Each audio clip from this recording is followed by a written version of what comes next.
International monetary fund के द्वारा India की जो जीडीपी ग्रोथ है फिस्कल ईयर 2024 के लिए ये 6.3 फोरकास्ट की है। इससे पहले 6.1 फोरकास्ट की गई थी, लेकिन इस बार अगर हम देखें तो जीडीपी जो ग्रोथ देखने को मिलने वाली है फोरकास्ट की गई है 6.3% जीडीपी को फोरकास्ट किया गया है। वहीं चाइना हो गया और जो यूरो एरिया हो गया दोस्तों, इसकी जो इकोनॉमिक फोरकास्ट है इसको कट कर दिया गया है FY 24 और 25 के लिए। आईएमएफ के द्वारा एक्सपेक्ट किया गया है कि जो रिटेल इन्फ्लेशन है, जो महंगाई देखने को मिलने वाली है retail inflation south Asian nation में, वहाँ पर अगर हम देखें FY 24 तक अगर हम बात करें 23-24 के लिए 5.53 रहने वाली है। और इसके बाद अगर हम बात करें 2024-25 में ये कम होगी 4.6 देखने को मिलने वाली है। तो ये जो प्रोजेक्शन लगाए गए हैं आईएमएफ के द्वारा लगाए गए हैं 2024 का जो इंडिया का जीडीपी ग्रोथ देखने को मिलने वाला है और इन्फ्लेशन जो देखने को मिलने वाली है वो। और आरबीआई के द्वारा भी प्रोजेक्ट किया गया था कि जो सीपीआई इन्फ्लेशन देखने को मिलने वाली है फिस्कल ईयर इस बार के लिए कितनी 5.4%, और जीडीपी जो ग्रोथ देखने को मिलने वाली है कितनी 6.5% देखने को मिलने वाली है। तो ये जो प्रोजेक्शन लगाए गए हैं दोस्तों, इसमें अगर हम बात करें बेसिकली बात की गई है इन्फ्लेशन को लेकर, तो आज का जो हमारा टॉपिक ही रहेगा, हम लोग इन्फ्लेशन को बहुत ही डीपली डिस्कस करने वाले हैं। इन्फ्लेशन के अलग अलग टाइप्स होते हैं, तो ये जो मेरा वीडियो है पूरा का पूरा अगर हम बात करें इसको देखने के बाद आप इन्फ्लेशन का सारा खेल समझ जाएंगे, किस तरीके से इन्फ्लेशन काम करती है, क्या क्या फैक्टर्स इसमें देखने को मिलने वाले हैं। तो ये सारे, और साथ ही आईएमएफ के द्वारा हमारा जो डेफिसिट अगर हम बात करें करंट अकाउंट डेफिसिट जो देखने को मिलने वाला है, ये कितना फोरकास्ट किया गया है 1.8% दोस्तों फोरकास्ट किया गया है FY 24 के लिए और 25 के लिए। अगर जियोपॉलिटिकल टेंशंस अगर दोस्तों ना बिगड़े तो हमारा जो करंट अकाउंट डेफिसिट है ये ज़्यादा नहीं बढ़ेगा। अगर जैसे ही क्रूड ऑयल के प्राइसेस अगर बनते हैं, जियोपॉलिटिकल टेंशंस इंक्रीज होती हैं, तो हमारा जो सीएडी है करंट अकाउंट डेफिसिट है ये बढ़ भी सकता है। अब आइए हम लोग जानते हैं, जैसा कि मैंने आपको कहा था कि इकोनॉमिक्स की जितनी बेसिक जो टर्मिनोलॉजी होती है उसको हम लोग बिल्कुल डिटेल से डिस्कस करेंगे। तो आज हम लोग डिस्कस करने वाले हैं कि आखिर इन्फ्लेशन क्या होता है, इन्फ्लेशन किस तरीके से वर्क करती है, इस और इन्फ्लेशन के कितने टाइप्स होते हैं, इन्फ्लेशन को कौन कंट्रोल करता है, गवर्नमेंट कैसे कंट्रोल कर सकती है, आरबीआई कैसे कंट्रोल कर सकती है। तो सारी की सारी जो टर्मिनोलॉजी है इन्फ्लेशन से रिलेटेड वो आज हम लोग डिस्कस करने वाले हैं। सबसे पहले हम लोग जानते हैं कि जो इन्फ्लेशन देखने को मिलती है ये बेसिकली होता क्या है। इन्फ्लेशन बेसिकली अगर हम बात करें, आपने देखा होगा कि कोई चीज़ 10 रुपये की मिल गई, कुछ टाइम बाद वो देखने को मिलेगी आपको 15 रुपये की मिलेगी या फिर 20 रुपये की मिलेगी। तो हुआ क्या, ओवर अ टाइम इसकी जो प्राइसेस है इंक्रीज हो गए। तो इसको दोस्तों हम लोग क्या कहेंगे, जो चीज़ थी 10 रुपये से कितने की हो गई, 15 की हो गई, 20 की हो गई, तो इसको हम लोग कहेंगे क्या, इन्फ्लेशन। यानी जो चीज़ 10 की थी वो कितने की हुई, 15 की हो गई, 20 की हो गई। तो ये बेसिकली देखने को मिलती है क्या, इन्फ्लेशन इस तरीके से वर्क करती है। ओवर अ टाइम अगर प्राइसेस इंक्रीज हो रहा है तो इसे हम लोग क्या कहेंगे, इन्फ्लेशन कहेंगे। आप इस एग्जांपल को देख सकते हैं, इसमें भी वही चीज़ अगर हम बात करें, कोई चीज़ $3 की मिल रही थी, आगे चल के वो $9 की मिलने लगी। तो ये जो देखने को मिला, जो प्राइस अगर हम देखें इंक्रीज हुआ, तो इससे हम लोग क्या कहेंगे, जो हमने देखा है यहाँ पर ये इन्फ्लेशन हुई। अब ये होता क्यों है, वाई इट हैपन्स, बेसिकली अगर हम बात करें तो इसमें कई सारे फैक्टर्स होते हैं, उन सभी हम लोग फैक्टर्स को देखने वाले हैं। जैसे अगर हम बात करें बूमिंग इकोनॉमी, इसका मतलब क्या है कि अगर इकोनॉमिक ग्रोथ अच्छी हो रही, लोगों की सैलरी इंक्रीज हो रही, लोगों के हाथ में पैसा जा रहा है, इंडस्ट्री अच्छे से ग्रो कर रही है, देश अच्छे से ग्रो कर रहा है, देश में कोई भी अनसर्टिनिटी नहीं बनी है, तो इससे हो क्या रहा है, अल्टीमेटली एम्प्लॉयमेंट बढ़ रहा है। इससे होगा क्या, और जॉब मिल रही लोगों को, जॉब मिल रही तो लोगों के पास पैसा आएगा, तो पैसा खर्च करेंगे ये लोग। अगर ये स्पेंड करेंगे चीज़ें तो फिर क्या होंगे, जब बहुत सारे लोगों के हाथ में पैसा होगा वो लोग चीज़ें परचेस करेंगे, तो अल्टीमेटली क्या होगा, एक ही चीज़ के लिए बहुत सारे लोग हैं और सभी के पास पैसे हैं। तो इससे क्या होगा, जो प्राइसेस है उस प्रोडक्ट के ये इंक्रीज हो जाएंगी। तो पहला फैक्टर हमने देखा कि बूमिंग इकोनॉमी एक फैक्टर होता है जिससे क्या होता है, इन्फ्लेशन इंक्रीज होती है। दूसरा होता है एनर्जी प्राइसेस। जैसा आपको पता है कि हमारा जो इंडिया है क्रूड ऑयल पर डिपेंडेंट है, बाहर से हम लोग बहुत सारा क्रूड ऑयल इंपोर्ट करते हैं। तो एनर्जी के प्राइसेस अगर दोस्तों इंक्रीज होते हैं तो कहीं ना कहीं हमारे जो गुड्स हो गए इससे रिलेटेड बनते हैं, इनकी कॉस्ट इंक्रीज होती है।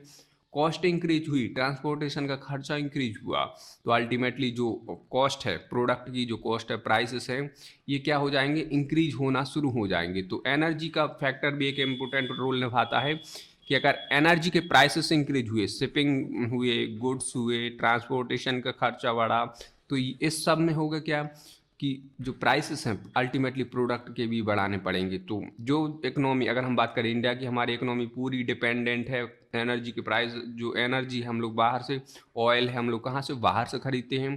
तो ये हमारे लिए थोड़ा सा नेगेटिव साइन रहता है कि क्रूड ऑयल अगर इंक्रीज हुआ तो हमारे यहाँ इन्फ्लेशन सरपट दौड़ती है। फिर गवर्नमेंट पॉलिसी, ये भी एक फैक्टर होता है इन्फ्लेशन इंक्रीज करने का। मान के चलो गवर्नमेंट ने क्या किया, भर भर के जनता को पैसे बांट दिए, जो टैक्स लेते थे वो टैक्स कट कर दिए, इंटरेस्ट रेट यानी ब्याज दरें भी घटा दी। तो होगा क्या कि अल्टीमेटली लोगों के हाथ में बहुत सारा पैसा आ गया। इसके दोस्तों कुछ फ़ायदे भी होते हैं, हालांकि हमारी इकोनॉमिक ग्रोथ अच्छी होने लगती है, लेकिन एक और जो एक फैक्टर काम करता है वो होता है महंगाई यानी इन्फ्लेशन। टिपिकली ये भी क्या हो जाती है, बूस्ट हो जाती है, और क्या होने लगे, सरकार पैसे प्रिंट करने लगी। तो इससे भी क्या है, मार्केट में देखो चीज़ों के दाम, चीज़ों की जो प्राइसेस है फिक्स है, लेकिन अगर आप ज़्यादा प्राइसेस प्रिंट कर देंगे पैसे, जैसे इसको अगर हम बात करें, एक बार कहाँ पर, बरूंडी में, कहाँ पर, जो साउथ अफ्रीकन कंट्री है, वहाँ पर क्या किया इन्होंने, सरकार ने भर भर के पैसे छाप दिए, क्योंकि सरकार के पास पावर होते हैं कि वो कितने ही पैसे छाप दे। लेकिन इससे होगा क्या, इससे होगा कुछ नहीं, होगा बस ये कि इन्फ्लेशन बढ़ने लगेगी। मान के चलो अभी 1 किलो जो आलू है 10 रुपये की मिलते थे, अब होगा क्या कि वही जो आलू है मिलेगा 1 किलो ही, लेकिन लोगों के हाथ में ज़्यादा पैसे हैं तो वो 100 किलो को 100 रुपये में मिलने लगेगी, 1 kg आलू 100 रुपये में। तो हुआ क्या, जो 10 रुपये में चीज़ मिल सकती थी वो 100 रुपये में मिल रही। मतलब क्या हुआ, अगर आपने ज़्यादा पैसे छाप दिए तो आपको जेब में बहुत सारे पैसे भर के जाने होंगे, तब 1 किलो सब्जी आएगी। तो गवर्नमेंट अगर प्रिंट करती है मनी, तो इससे भी क्या होता है, इन्फ्लेशन बढ़ती है। इकोनॉमिक ग्रोथ होने लगे अच्छी, तो इससे भी दोस्तों इन्फ्लेशन बढ़ती है। सरकार अगर टैक्स कट कर दे तो इससे भी, टैक्स कट करने का फ़ायदा क्या होगा, मान के चलो बहुत सारे सर्विस में है, बहुत सारे जो गवर्नमेंट जॉब्स कर रहे हैं, इनके हाथ में ज़्यादा पैसे आएंगे, ये लोग मार्केट में जाएंगे, अपने पैसे खर्च करेंगे। बहुत सारे लोग अगर जॉब कर रहे हैं तो बहुत सारे लोगों के हाथ में बहुत सारा पैसा आ जाएगा, बहुत सारे लोग मार्केट में जाएंगे, पैसा खर्च करेंगे, इससे क्या होगा, चीज़ों के दाम इंक्रीज होने शुरू हो जाएंगे। क्यों, क्योंकि बहुत सारे प्लेयर्स मार्केट में आ गए हैं पैसे लेकर, तो चीज़ों के दाम बढ़ा देंगे जो सेलर्स हो गए वो। तो गवर्नमेंट पॉलिसी भी इस तरीके से रहती है। इसलिए आपने कभी भी देखा होगा जब बजट आता है तो वहाँ पर ये देखा जाता है कि क्या जो मिडिल क्लास हो गए या फिर जो लोअर इनकम वाले हो गए, या सरकार ने किन चीज़ों पर टैक्स फ्री किया है, किन चीज़ों पर नहीं किया है, तो ये सभी देखते हैं। अगर सरकार कट करती है तो अल्टीमेटली फ़ायदा ही होता है, लेकिन उस प्रोडक्ट के फिर दाम बढ़ने शुरू हो जाते हैं। अब आते हैं, हम लोग जानते हैं कि जो इन्फ्लेशन हो गई, ये गुड और बैड क्या होती है, किस तरीके से ये अच्छी होती है, किस तरीके से ये खराब भी होती है, नेगेटिव।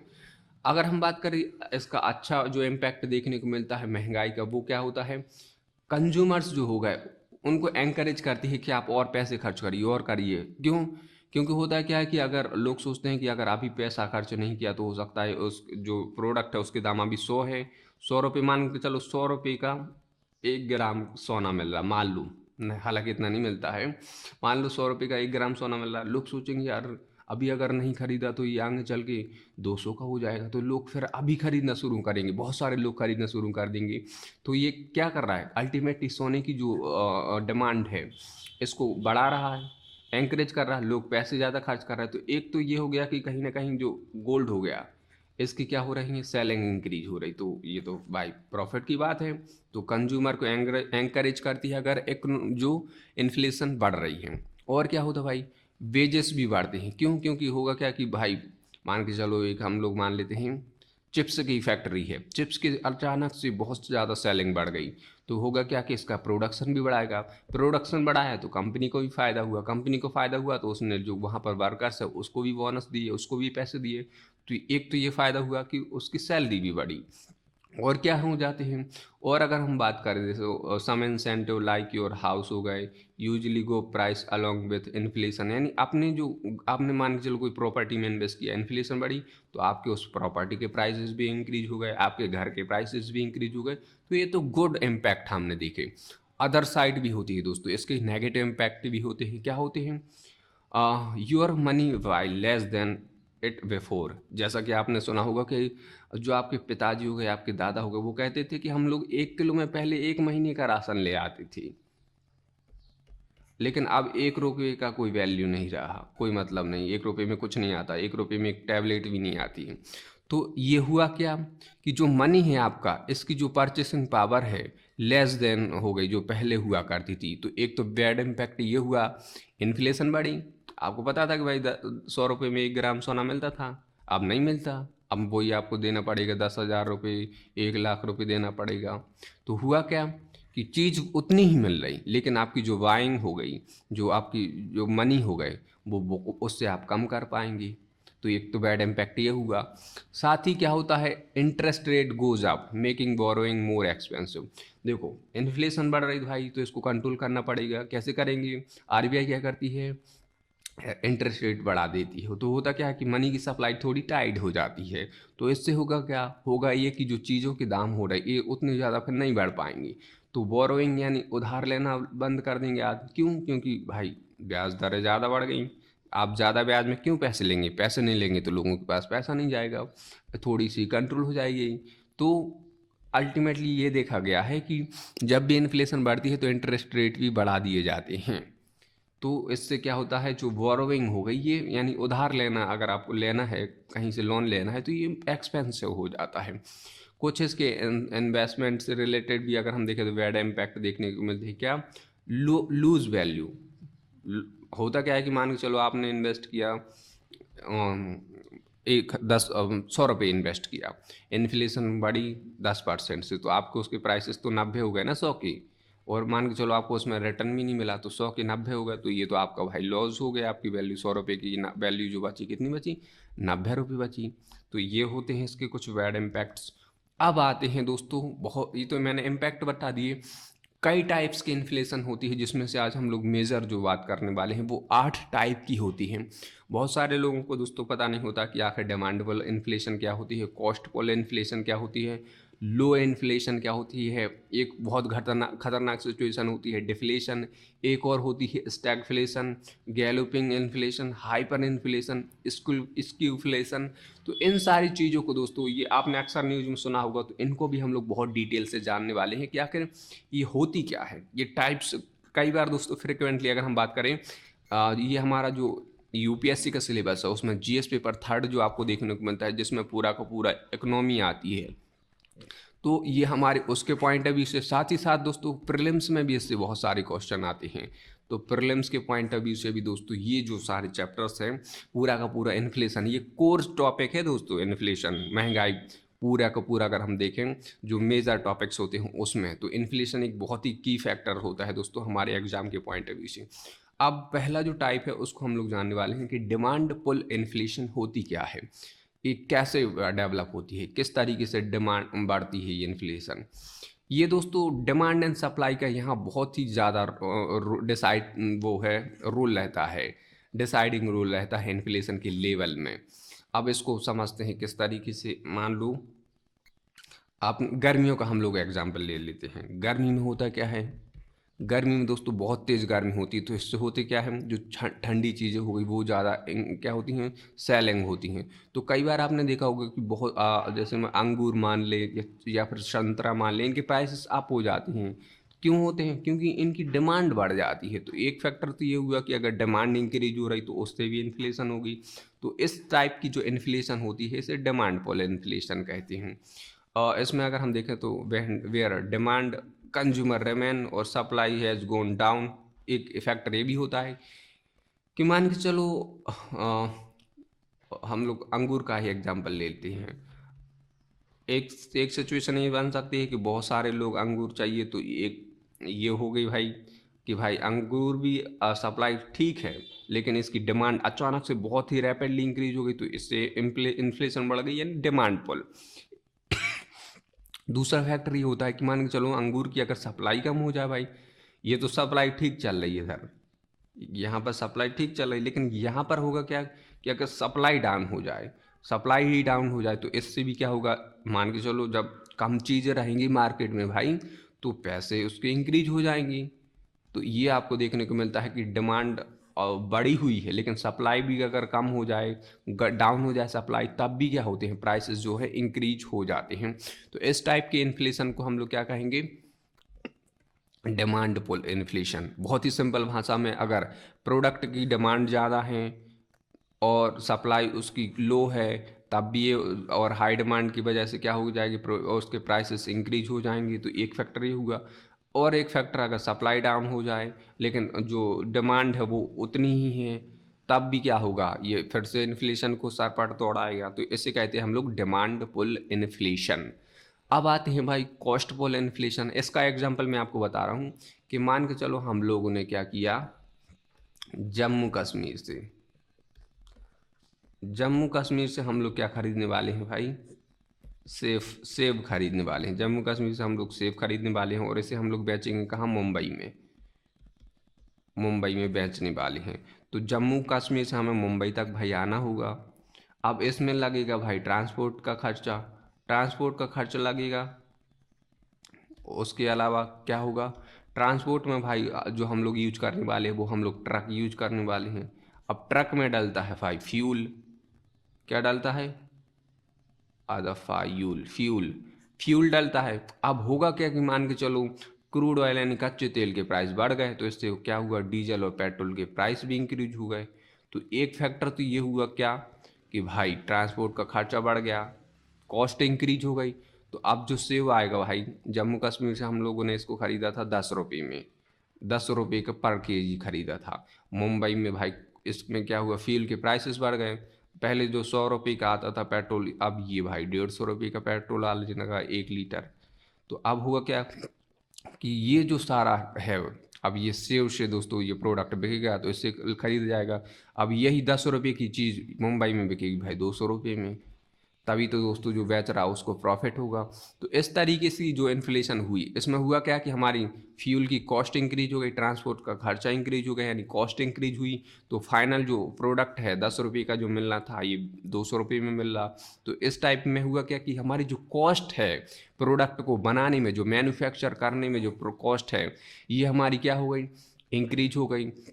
दूसरा अगर हम समझ ले, मान के चलो हम लोग क्रूड ऑयल खरीद रहे, क्रूड ऑयल से हम लोग बना रहे भाई, मान लो हम लोग बना रहे हैं क्या, ऑयल बना रहे हैं, तेल बना रहे हैं।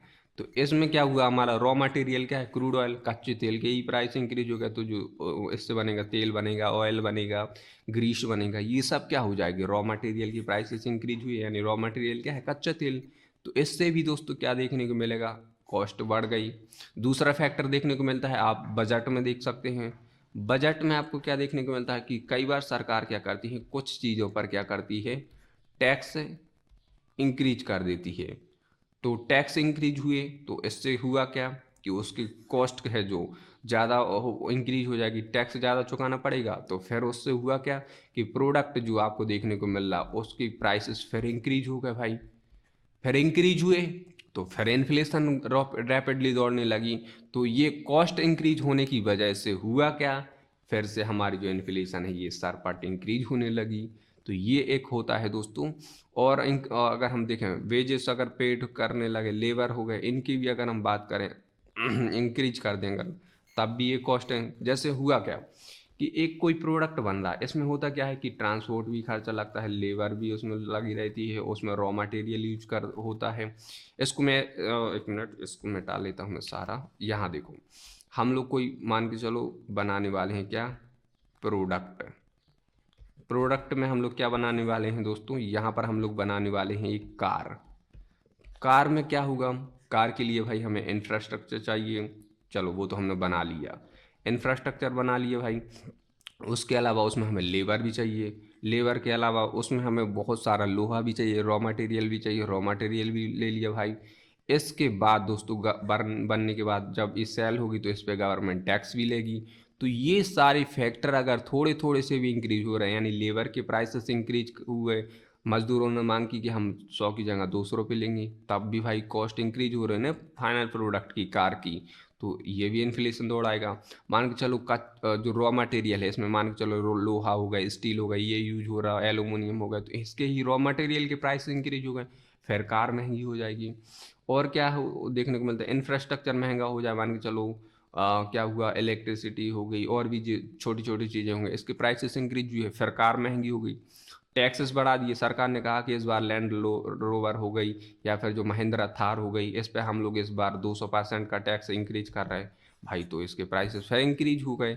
तो इस तरीके से जो हुआ क्या कि कॉस्ट इंक्रीज हो रही, फिर इन्फ्लेशन बढ़ रही, तो ये होती है कॉस्ट पुल इन्फ्लेशन। अब आते हैं भाई लो इन्फ्लेशन को समझते हैं, ये भी एक बहुत खतरनाक सिचुएशन होती है। लो इन्फ्लेशन क्या होती है दोस्तों, क्रीपिंग इन्फ्लेशन, यानी रेंगती हुई, ऐसे कहते हैं क्या, इन्फ्लेशन भी कहती हैं। ये इन्फ्लेशन अगर हम देखें लॉन्ग टर्म नेचर में क्या होती है दोस्तों, ये सिंगल डिजिट में देखने को मिली, यानी महंगाई इंडिया का जो टारगेट आपको पता है कितना रहता है, 4+- 2, सॉरी 1 मिनट, कितना रहता है, 4+- 2, यानी मैक्सिमम ये जा सकती है 6 तक और मिनिमम कितने तक जा सकती है, 2 तक। लेकिन कई बार ये अगर इन्फ्लेशन बना जाए तो भाई इससे इस टाइप की क्या हुई, रेंगने लगी अर्थव्यवस्था। तो इसका अगर हम देखें causing any immediate impact without, इसका अगर हम देखें इन्फ्लेशन नहीं बढ़ रही कोई बात नहीं इसका, लेकिन शॉर्ट टर्म में अगर हम देखें तो कोई इम्पैक्ट नहीं पड़ेगा, लेकिन लॉन्ग टर्म में इसका इम्पैक्ट देखने को मिलेगा दोस्तों। लॉन्ग टर्म में क्या होगा कि भाई अब चीज़ों की दाम ही नहीं बढ़ रहा है, सेलिंग भी नहीं उसकी इंक्रीज हो रही, तो होगा क्या कि भाई वो प्रोडक्ट ही धीरे धीरे बंद हो जाएगा, तो उसमें काम करने वाले जो लोग हैं उनको भी बेरोजगारी का सामना करना पड़ेगा। तो हाँ, इनके इम्पैक्ट होते हैं, लेकिन अगर हम देखें इमीडिएट नहीं होते, तुरंत नहीं होती, लेकिन लॉन्ग टर्म में ज़रूर इसके कुछ ना कुछ इन्फ्लेशन देखने को इम्पैक्ट है वो देखने को मिलती है। और ये जो है लो इन्फ्लेशन का मतलब होता है महंगाई है कम हो जाए। देखो यहाँ मैंने बताया था कि मिनिमम 2, इससे नीचे नहीं होनी चाहिए, अगर होती है तो फिर नेगेटिव इम्पैक्ट हो जाता है। कई बार 2 पर ही रुक जाए इंडिया की इन्फ्लेशन तो भी ये बहुत खतरे का साइन हो जाता है। तो ये लो इन्फ्लेशन यानी महंगाई जो है कम हो जाए। और अब आते हैं डिफ्लेशन। डिफ्लेशन एक बहुत ही खतरनाक सिचुएशन हो गई। लो तो मैंने बताया कि मिनिमम मान के चलो 2 ही पर ही रुक जाए इन्फ्लेशन इंडिया की, मैक्सिमम ठीक है, तो ये होगी लो। लेकिन अब होगा क्या कि 2 से भी ज़्यादा घट जाए, मान के चलो माइनस में चली जाए इन्फ्लेशन, 0.1 हो जाए या -1 में चली जाए इन्फ्लेशन, या 1 पे ही आ जाए, तो ये होती है डिफ्लेशन। डिफ्लेशन का मतलब क्या होती है, ये बिल्कुल अपोजिट होती है इन्फ्लेशन की, यानी महंगाई के जस्ट अपोजिट, महंगाई के जस्ट अपोजिट जो आपको देखने को मिलती है ये होती है क्या, डिफ्लेशन। डिफ्लेशन यानी घट जाए भाई। इसमें होगा क्या कि भाई ये क्या करती है, बेरोजगारी को बढ़ाती है, फिर लो डिमांड हो जाती है, सोशल लेवल भी घटने लगता है। क्यों, क्योंकि भाई महंगाई नहीं बढ़ रही, चीज़ों को कोई खरीदेगा नहीं, लोग सोचेंगे अभी और घटेगी और घटेगी और घटेगी, तो इससे और क्या है, उसकी डिमांड ही कम हो जाएगी, फिर उसमें लोग, डिमांड ही नहीं उसकी कम हो गई, बिकेगी ही नहीं, तो भाई उसमें काम करने वाले लोग भी हटा दिए जाएंगे। तो ये होता है क्या, डिफ्लेशन। ये बिल्कुल अपोजिट कॉन्सेप्ट होता है इन्फ्लेशन की। अब आते हैं एक नई टाइप की दोस्तों, ये सिचुएशन देखी गई थी अमेरिका में। अमेरिका में इसको देखा गया था, ये अलग टाइप की होती है सिचुएशन, स्टैगफ्लेशन जिसे कहते हैं, क्या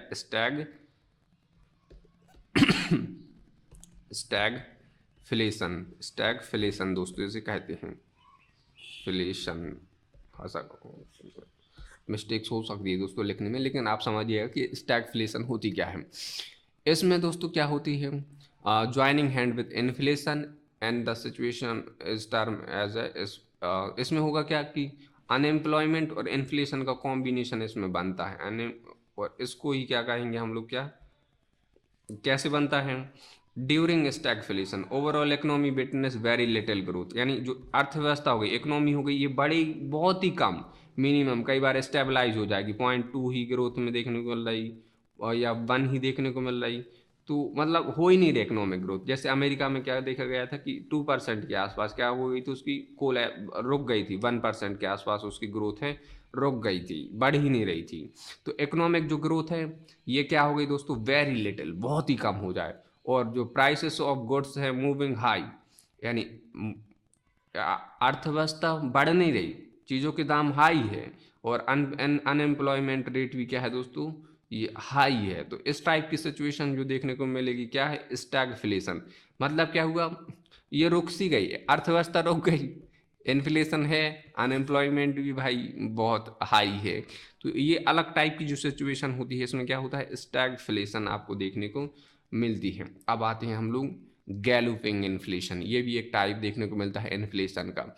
इस टाइप के इन्फ्लेशन अगर हम देखें, point out unmanageable high inflation, बहुत ही सरपट यानी रॉकेट की स्पीड से दौड़ने लगे भाई, इन्फ्लेशन रेट इंक्रीज होने लगे, जैसे 20% देखने को मिल जाए, 30% चीज़ों के दाम बढ़ जाए अचानक से।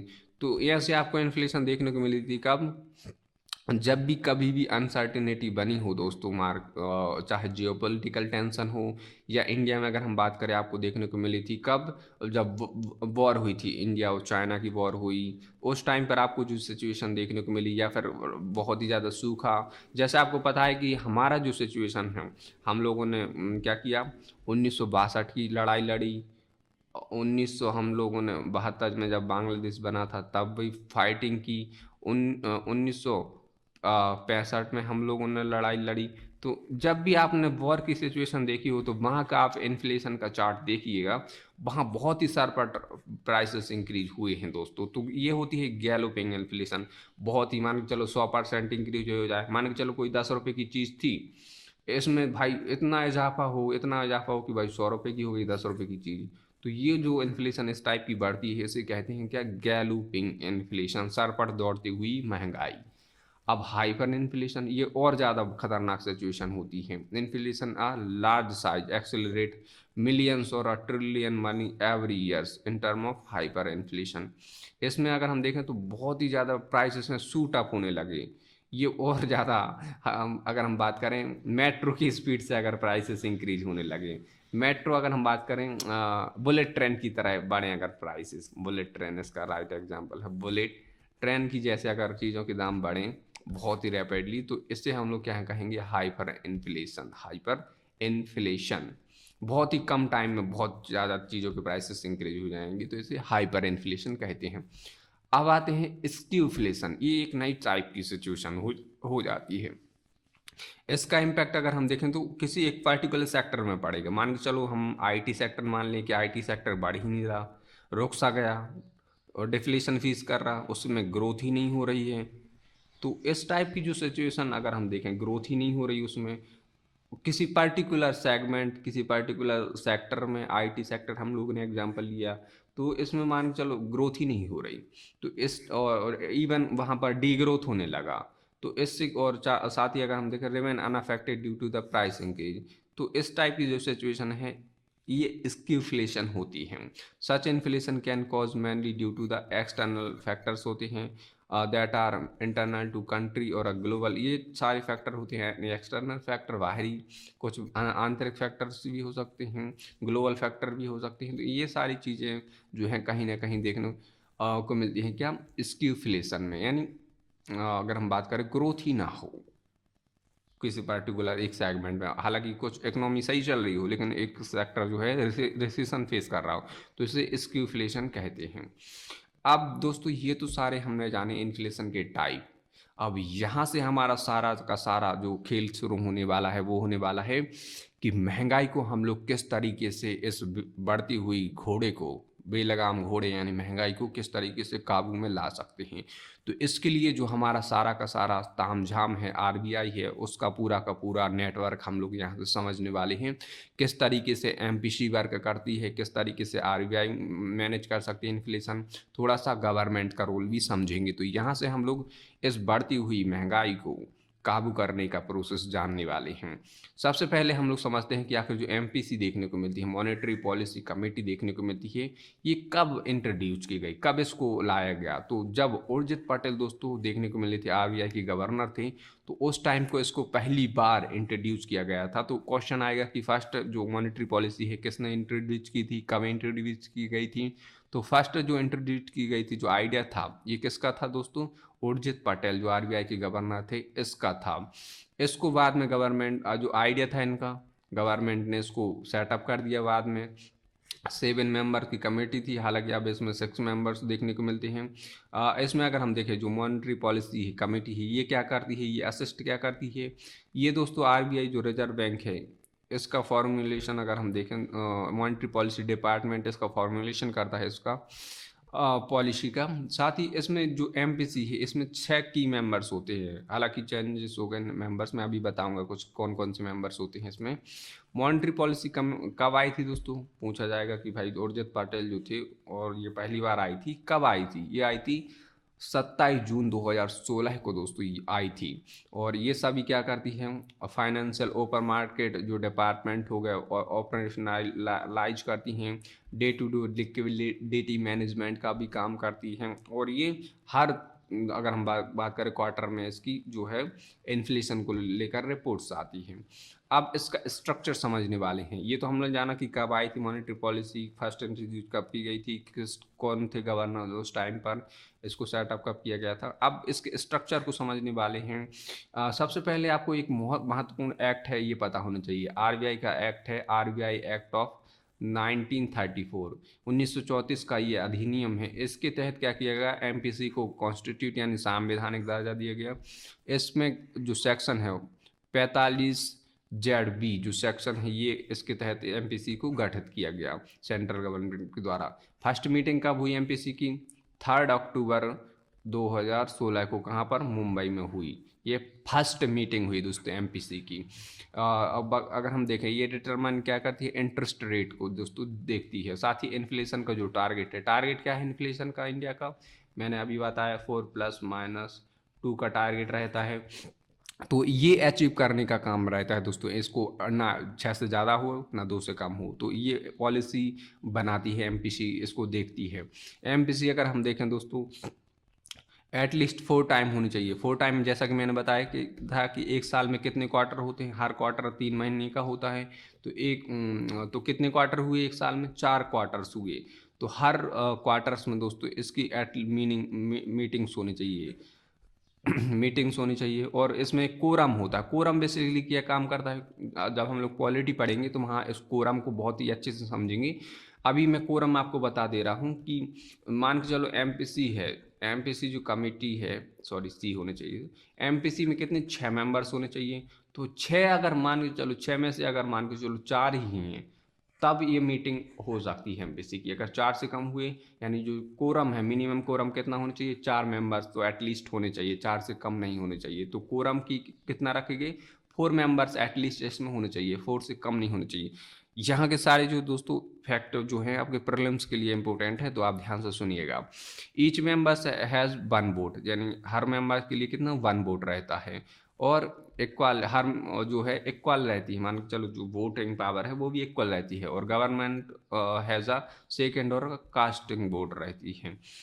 और एवरी 6 मंथ रिजर्व बैंक क्या करता है, पब्लिश करता है एक डॉक्यूमेंट जिसे हम लोग क्या कहते हैं, एमपीआर कहते हैं, मॉनेटरी पॉलिसी रिपोर्ट कहते हैं। और इसमें इन्फ्लेशन फोरकास्ट सारे डेटा को दोस्तों जो आगे के आने वाले 18 महीने 6 महीने हो गए, 1.5 साल का पूरा डॉक्यूमेंट में जो है प्रोजेक्शन उसमें देखने को मिलता है।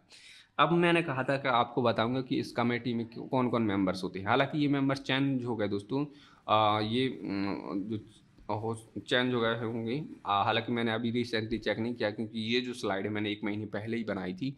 तो शक्तिकांत दास अभी क्या है दोस्तों, आरबीआई के गवर्नर हैं, चेयरपर्सन हैं।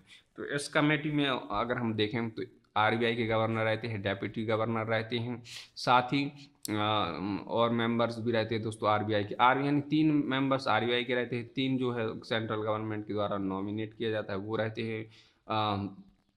ये सारे के सारे फाइनेंशियल इकोनॉमिक नॉलेज के जानकार होते हैं दोस्तों जो 3 मेंबर्स। तो इन सभी मेंबर्स से मिलकर क्या बनती है दोस्तों, एमपीसी का गठन होता है। तो ये आपको पता होना चाहिए कि कितने मेंबर्स उसमें होते हैं, कौन कौन उसके पार्ट होते हैं एमपीसी कमेटी के। अब मॉनेटरी पॉलिसी जो बनती है दोस्तों उसमें कुछ टूल्स होते हैं जिनके थ्रू ये लोग वर्क करते हैं। उसमें कुछ क्वांटिटेटिव टूल्स होते हैं, कुछ क्या होते हैं दोस्तों, क्वालिटेटिव और क्वांटिटेटिव टूल्स होते हैं। जैसे क्वालिटेटिव में क्या टूल्स आएंगे, margin requirement, selective credit control और मोरल सुएजेशन। और क्वांटिटेटिव में क्या क्या टूल्स रहेंगे, इसमें अगर हम बात करें तो एक तो डायरेक्ट और इनडायरेक्ट। डायरेक्ट क्या होते हैं, सीआरआर हो गए, एसएलआर हो गए और रिफाइनेंस फैसिलिटी हो गई। तो ये सारे जो है क्वांटिटेटिव टूल्स में आएंगी। और इनडायरेक्ट में जैसे रेपो रेट हो गए, ये बहुत इंपॉर्टेंट है, और रिवर्स रेपो रेट हो गया, ये दोस्तों इंटरेस्ट रेट होता है बेसिकली। इंटरेस्ट इसी को दोस्तों इनडायरेक्टली क्या करती है गवर्नमेंट, इसका यूज करके इन्फ्लेशन को कंट्रोल कर सकती है। अगर रेपो रेट इंक्रीज की तो इन्फ्लेशन क्या हुआ, थोड़ी सी डाउन हो जाएगी। रेपो रेट अनचेंज रही तो जो चल रहा है मार्केट में वही चलेगा, और रेपो रेट अगर डाउन कर दी तो इन्फ्लेशन इंक्रीज हो जाएगी। तो ये repo rate, reverse repo rate, bank rate, MSF, base rate, MCLR, OM, open market operation, ये सारे दोस्तों इसको मैं लेकर आऊँगा अलग अलग वीडियोस, क्योंकि ये बहुत ही वास्ट टॉपिक है। रेपो रेट का भी है, रिवर्स रेपो रेट का, इनको मैं अलग से लेकर आऊँगा क्योंकि ये लेक्चर थोड़ा बड़ा हो गया अभी भी वैसे भी। तो इसको हम लोग बाद में डिस्कस करेंगे बहुत ही अच्छे से डिटेल के साथ सारे लेक्चर्स को। ये मैं कुछ आपको इन्फ्लेशन दिखा रहा हूँ दोस्तों। यहाँ पर अगर हम देखें, देखो ये जो देखने को मिला, जब प्राइसेस क्या थे बहुत इंक्रीज हुए थे दोस्तों, तो उस टाइम पर इन्फ्लेशन देखने को मिली। जब आपको पता है कि 1955 हो गया, 1955 और 56 की दौर में इंडिया में क्या देखने को मिली थी, फूड की महंग इन्फ्लेशन थी, यानी खाने के लिए नहीं था उस टाइम पर। और साथ ही इसी टाइम पर मान, ये पूरा का पूरा जो मैं चार्ट बता रहा हूँ आपको, इंडिया का ही जो इन्फ्लेशन का चार्ट रहा है 2010 तक का मैं आपको बता रहा हूँ। तो आप इससे मोटा माटी अनुमान लगा सकते हैं कि किस तरीके से जो है इन्फ्लेशन रोल निभाती है। जैसे ये पहले ही जो आपको वार देखने को मिल रहा है, ये कब देखने को मिला, ये जो आपको वार देखने को मिल रहा है ये 1955 56 का डेटा है दोस्तों। 1955 56 में क्या क्या चीज़ें घटनाएं घटी, एक तो फूड के प्राइसेस इंक्रीज हो रहे थे, दूसरा क्या देखने को मिला दोस्तों, और मानसून का भी, मानसून डेफिसिट देखने को मिला, यानी बारिश भी नहीं हुई तो इससे फसलें नहीं हो पाई सही से। तो ये फूड की इन्फ्लेशन थो दोस्तों। ये कहाँ का टच कर रहा, आप देख सकते हैं कि 15% के आसपास टच कर रहा। दूसरी बार 15% के आसपास डेटा कब देखने को मिला, उन जैसा कि मैंने अभी आपको एग्जाम्पल लिया था 1965 में, यहाँ पर भी हुआ क्या, 195। 1965 में क्या हुआ था दोस्तों, हम लोगों ने एक तो वार भी लड़ी और साथ ही मानसून भी कम रहा। तो यहाँ पर भी क्या हुआ, देखने को मिला हमें डेफिसिट हुआ सारा, मानसून का भी डेफिसिट, फूड तो अगर मानसून कम रहता है इंडिया में तो होता है क्या है, फूड का प्रोडक्शन अल्टीमेटली डाउन हो जाता है। तो यहाँ पर फिर इन्फ्लेशन देखने को मिली हम लोगों ने 15% के आसपास। अब आते हैं 1973-74 में, इमरजेंसी अगर हम देखें उससे लागने से थोड़े ही पहले की बात है ये। तो यहाँ पर क्या हुआ, ऑयल के प्राइसेस इंक्रीज हो रहे थे दोस्तों। ऑयल के प्राइसेस इंक्रीज हुए तो हमारी महंगाई, इंदिरा गांधी जी के टाइम पर महंगाई कितनी पहुँच गई, 25%, बहुत ही हाई पहुँच गई। फिर आते हैं हम लोग कब, 1980 82 के दौर में दोस्तों। यहाँ पर क्या हुआ दोस्तों, फिस्कल जो डोमिनेंस हो गया, लार्ज मॉनेटरी हो गया, तो इसकी वजह से भी ये। और यहाँ पर ऑयल के प्राइसेस भी आपको पता है कि मिडिल ईस्ट में रेवोल्यूशन चल रही थी, क्रांतियाँ चल रही थी बहुत सारी। साथ ही जो हमारा वेस्ट एशिया हो गया वहाँ पर भी बहुत ही हलचल मची हुई थी। तो इस टाइम पर फिर हमारे प्राइसेस इंक्रीज हुए। ये जो डेटा आपको देखने को यहाँ पर कितने 20-25% के आसपास देखने को मिली। फिर हम लोगों ने 15% की देखी कब, 1992-90 के दौरान। आपको पता है कि जब हमारा फॉरेन एक्सचेंज जो रिजर्व है बिल्कुल ही डाउन हो गया था, एक महीने का ही राशन खरीदने के लिए हमारे पास फॉरेक्स बचे हुए थे। तो बीओपी का क्राइसिस आ गया था, बैलेंस ऑफ पेमेंट का जो क्राइसिस देखने को मिला। तो इस टाइम पर हम लोगों ने इन्फ्लेशन को देखा 1990-92 के दौरान, पूरा का पूरा 19 का डेकेड ही खराब रहा हमारा। अब हमने देखा अभी अगर हम देखें कांग्रेस गवर्नमेंट के दौरान हम लोगों ने 2009-10 में भी फूड की इन्फ्लेशन देखी। यहाँ पर भी प्राइसेस इंक्रीज हुई थे दोस्तों, बहुत ही ज़्यादा। 2009-10 के आसपास बहुत ज़्यादा फूड के प्राइसेस इंक्रीज हुए थे। तो आप देख सकते हैं कि किस तरीके से जो मेन हमारा क्रूशियल जो इन्फ्लेशन रहती है, डिपेंड रहती है, वो हमारी क्या है, ऑयल पर दोस्तों। ऑयल इंक्रीज तो इन्फ्लेशन दौड़ती है। दूसरा क्या रहता है, मानसून अगर गड़बड़ हुआ तब दिक्कत हो जाती है।